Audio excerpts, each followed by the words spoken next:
The late 1800s, the American West, a land of vast beauty and untamed wilderness, but also a land of danger.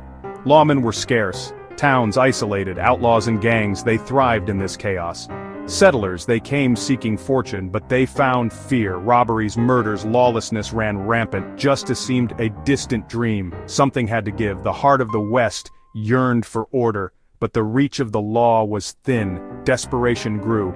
And from this desperation a new breed arose, the Vigilantes. They would become both judge and jury. Fear and frustration fueled the flames of vigilantism. In a time when law enforcement was scarce and often ineffective, people felt abandoned and vulnerable.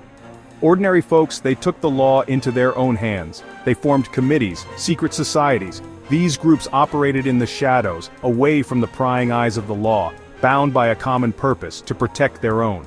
These weren't trained lawmen. They were neighbors, friends, and family members, united by a shared sense of duty. They were ranchers, shopkeepers, families, people who had built their lives from the ground up and had everything to lose, driven to desperation by the lack of justice. Their methods were swift, sometimes brutal. They believed that swift action was the only way to maintain order and safety. But in their eyes, necessary. They'd hunt down criminals, hold their own trials, deliver verdicts. The punishments varied: whippings, banishments, sometimes even death. They saw themselves as the last line of defense. Was it right? Was it wrong? These questions lingered in the minds of many, creating a moral gray area that was difficult to navigate. In the untamed West, the lines blurred. Survival often trumped morality. The harsh realities of frontier life demanded tough choices. And so, the legend of the vigilante was born. These stories became part of the fabric of the Wild West, shaping its history and its myths.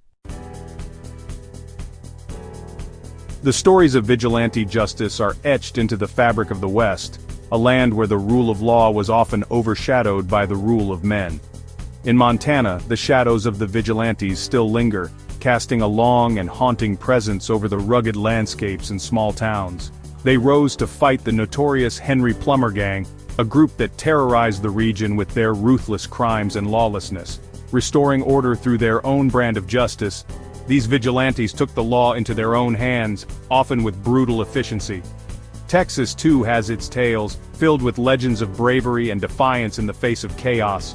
Outposts on the edge of civilization, where survival often depended on the strength and resolve of the people. Where the law was but a whisper, and the threat of violence was a constant companion. The Texas Rangers, though lawmen themselves, sometimes walked the line of vigilantism, blurring the boundaries between right and wrong. Bringing order to a land where chaos reigned, they became legends in their own right. These stories, they are more than just history. They are reminders of the harsh realities of life on the frontier, of a time when life was cheap, and survival often meant making difficult choices, and justice was a gamble, where the stakes were life and death. When men and women were forced to choose between right and right, navigating a world where moral lines were often blurred. The legacy of the vigilantes is a complex one. Were they heroes or villains? Did they uphold justice or pervert it?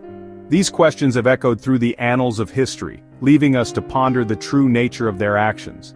There are no easy answers. The truth is often shrouded in the mists of time, making it difficult to discern the reality from the myth. On one hand, they brought order to a lawless land. They protected the innocent, standing as a bulwark against chaos and anarchy, delivered swift and often brutal justice. Their actions were decisive, leaving little room for ambiguity, but their methods were often questionable. Due process was non-existent. Trials, if they could be called that, were swift and often unfair. The line between justice and vengeance easily crossed. In their quest for order, they sometimes became the very thing they sought to destroy, the vigilantes of the West. They were a product of their time, shaped by the harsh realities of frontier life. They stand as a stark reminder, a testament to the lengths people will go to when the official channels of justice fail them, of the fragility of law, the allure of retribution, the thin line that separates order from chaos, and the enduring human need to carve order from chaos, to impose a sense of justice even if it means taking the law into their own hands, even if it means stepping outside the law itself. And so we ask, in the face of fear and desperation, can vigilante justice ever truly be justified, or does it merely perpetuate the cycle of violence and retribution?